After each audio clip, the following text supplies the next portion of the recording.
প্রকৃতির এক স্নিগ্ধ সিনারি আজকে আপনাদের সাথে শেয়ার করব।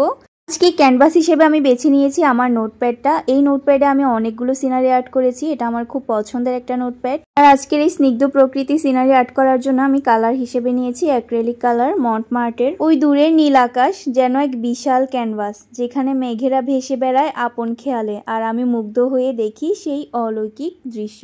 আকাশ আর গাছ, প্রকৃতির এই দুটি স্তম্ভ যুগ যুগ ধরে মানুষের মন জয় করে আসছে। দিগন্ত বিস্তৃত নীল আকাশ যেমন আমাদের স্বপ্ন দেখায়, তেমনি সবুজ গাছপালা আমাদের দেয় স্নিগ্ধতা আর প্রাণশক্তি। আকাশের বিশালতায় আমার মন হারিয়ে যায়, আর গাছের স্থিরতায় খুঁজে পায় জীবনের গভীর অর্থ। এই দুটি প্রাকৃতিক উপাদান শুধু আমাদের চারপাশকে সুন্দর করে তোলে না, বরং আমাদের জীবনেও গভীর প্রভাব ফেলে। আজকে ক্যানভাসের এই গাছটা আমি ফ্ল্যাট ব্রাশ দিয়ে এঁকে ফেলছি।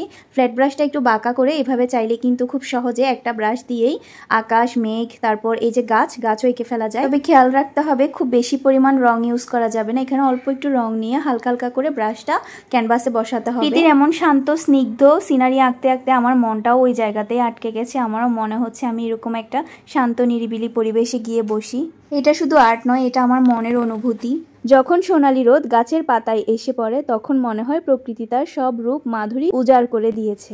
আকাশের রং বদলের সাথে সাথে আমার মনেও কত না রঙের খেলা চলে, আর গাছের সবুজ যেন সেই রঙগুলোকে ধরে রাখে। মনে হয় যেন আকাশের প্রতিটি তারা আমার দিকে তাকিয়ে হাসে, আর গাছের প্রতিটি শাখা স্নেহ ভরে আমাকে জড়িয়ে। এইটা কোনো রেফারেন্স পিকচার ছিল না, এটা সম্পূর্ণ আমি আমার মনের অনুভূতি থেকে এঁকেছি।